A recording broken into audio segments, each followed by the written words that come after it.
Dans l'ombre des collines rougeâtres, deux frères nés sous le même ciel se haïssaient comme si le destin avait forgé leur cœur en ennemis jurés. À Tingui, un village poussiéreux d'Afrique où les champs d'igname dorés ondulent sous le vent chaud, Amadou et Salif grandissent dans une rivalité incessante. Une malédiction mystérieuse les pousse à s'affronter pour tout, masquant un secret familial enfoui qui menace de détruire leurs liens fraternels et leur communauté. Le père, vieil homme usé par le travail des champs, intervint dans une de leurs bagarres. Sa voix tremblante résonna comme un coup de tonnerre. « Arrêtez! Vous ne savez rien de ce que vous êtes. » Puis il se tut, comme s'il venait de trop en dire. Le silence lourd qui suivit pesa sur les deux frères. Qu'avait-il voulu dire? Amadou fronça les sourcils, Salif serra les poings, mais leur père refusa d'expliquer.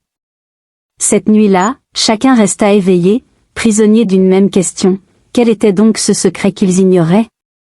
Les jours suivants, l'atmosphère à Tingui devint étouffante. Amadou, l'aîné au regard sombre, errait seul le long de la rivière boueuse, ramassant des pierres plates qu'il lançait dans l'eau pour calmer sa colère intérieure.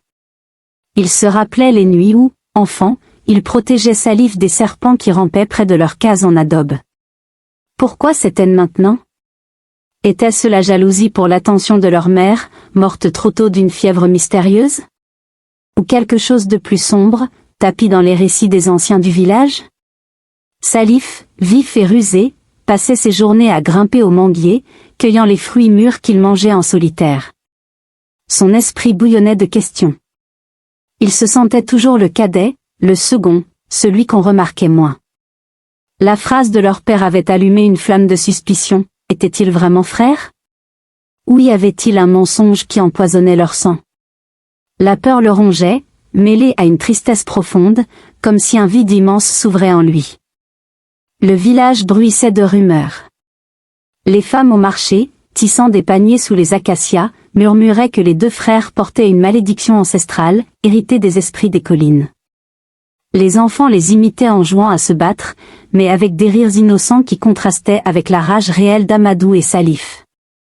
Leur père, quant à lui, s'était renfermé, passant ses soirées à fumer sa pipe près du feu, les yeux perdus dans les flammes dansantes. L'injustice de cette situation alimentait leur colère. Pourquoi eux? Pourquoi ce secret qui les dévorait de l'intérieur? L'espoir d'une réponse semblait si lointain, pourtant il persistait, fragile comme une étincelle. Les frères évitaient de se croiser, mais leurs regards se cherchaient parfois, chargés d'un mélange d'amour refoulé et de haine instinctive.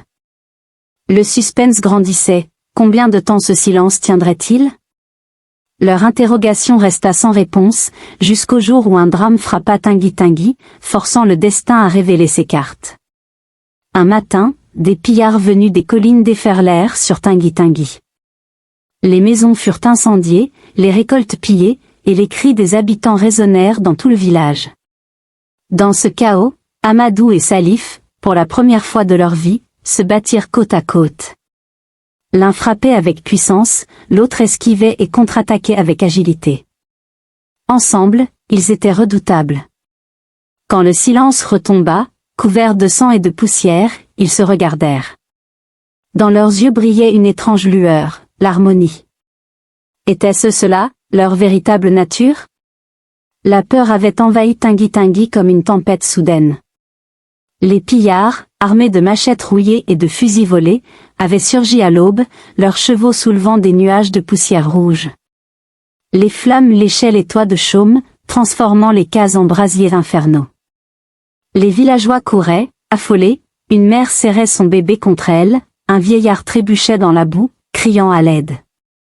Amadou, alerté par les hurlements, avait saisi une houe comme arme improvisée. Salif, non loin, avait attrapé un bâton noueux, son cœur battant la chamade. Pour la première fois, ils ne se battaient pas l'un contre l'autre, mais unis contre l'ennemi commun. Amadou chargeait avec la force d'un buffle, abattant un pillard d'un coup puissant qui fit craquer les os. Salif, agile comme un léopard, esquivait les attaques, frappant au point faible avec précision. Leurs mouvements se complétaient, quand l'un trébuchait, l'autre le couvrait. Le sang coulait sur leurs bras écorchés, mélange de leur propre sueur et des blessures ennemies. La tristesse les submergeait en voyant leurs voisins tomber, des corps inertes jonchant le sol poussiéreux. L'injustice de cette invasion ravivait leur colère. Pourquoi leur village paisible, où les enfants jouaient autrefois sous les manguiers, devait-il subir cela? Pourtant, au milieu du chaos, un espoir naissait. Leurs regards se croisaient brièvement, et pour un instant, la haine s'effaçait, remplacée par une fraternité instinctive. Ensemble, ils repoussèrent les derniers assaillants, qui fuirent vers les collines en hurlant des malédictions. Quand le calme revint, le village n'était plus que ruines fumantes. Amadou et Salif s'assirent dos à dos, épuisés, le souffle court. Une émotion intense les envahissait, la fierté d'avoir protégé les leurs, mais aussi une profonde tristesse pour les pertes. Leur père gisait blessé, le flanc ouvert par une lame. Dans ce moment de vulnérabilité, ils sentaient que quelque chose avait changé. Était-ce le début d'une réconciliation? Mais ce fragile équilibre ne dura pas. Leur père, blessé à mort lors de l'attaque, décida enfin de leur révéler la vérité, murmurant des mots qui allaient tout bouleverser. Allongé sur sa natte, le souffle court, leur père appela ses fils. Sa voix brisée porta le poids d'années de silence. Vous n'êtes pas seulement frères, vous êtes les enfants de deux mères différentes. L'une fut aimée, l'autre trahie. Votre haine vient de cette blessure ancienne que je n'ai jamais su guérir. Amadou sentit son cœur se serrer, trahi par son sang. Salif, lui, sentit la colère bouillonner, n'avait-il jamais été pleinement accepté? Le père mourut quelques heures plus tard, laissant derrière lui une vérité amère et une rancune ravivée. La révélation frappa comme un éclair dans la nuit. Leur père, les yeux vitreux fixés sur le plafond de la case noircie par la fumée, raconta tout d'une voix faible, entrecoupée de quintes de tout. Il avait aimé deux femmes. La première, mère d'Amadou, était son épouse légitime, belle et respectée au village.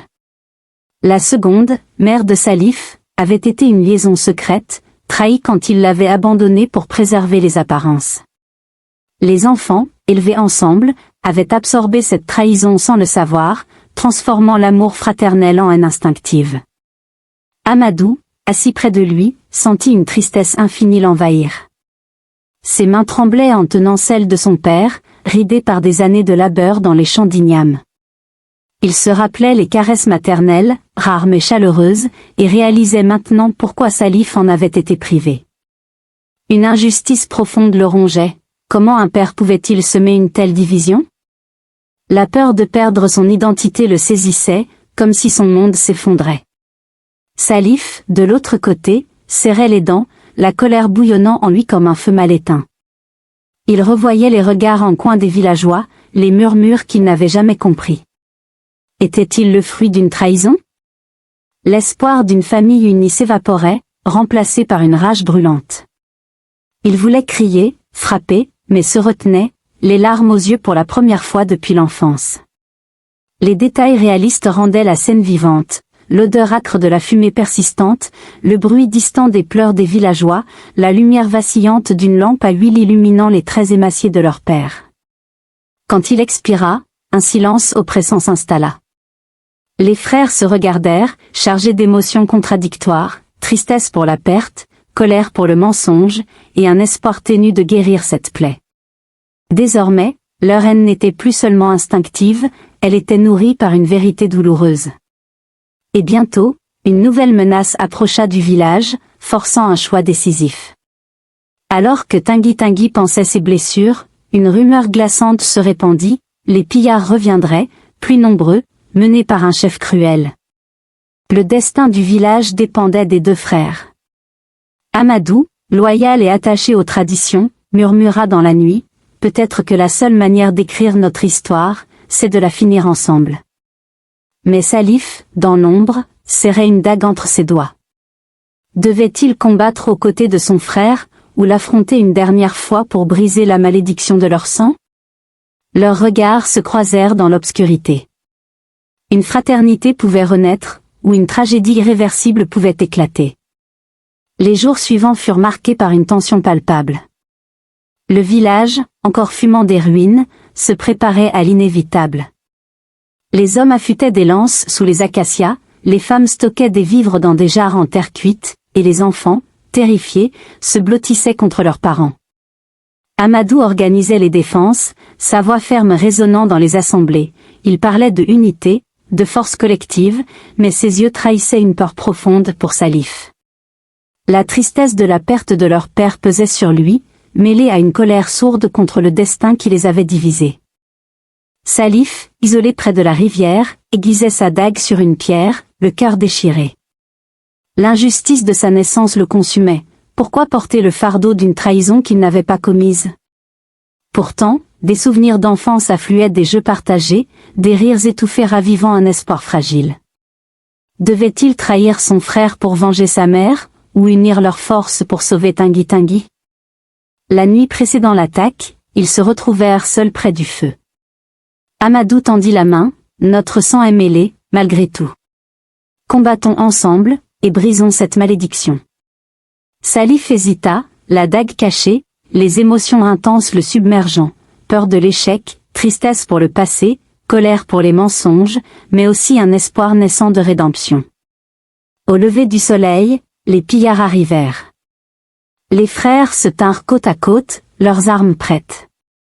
Dans le chaos des cris et des flammes, ils luttèrent avec une harmonie parfaite, repoussant l'ennemi. Tanguy Tanguy fut sauvé, mais au prix d'une blessure grave pour Salif. Allongé, il murmura à Amadou, peut-être que la haine n'était qu'une illusion. Le pardon, même face à la trahison la plus profonde, peut transformer la haine en force unie, guérissant les blessures du passé pour un avenir partagé. Pourtant, une pointe de mystère persiste, et si un autre secret, enfoui dans les collines, attendait de ressurgir? Le destin des frères de Tanguy Tanguy reste ouvert, invitant à réfléchir. La fraternité triomphe-t-elle toujours, ou la trahison sommeille-t-elle éternellement? Abonnez-vous et écrivez suite en commentaire pour la deuxième partie de l'histoire.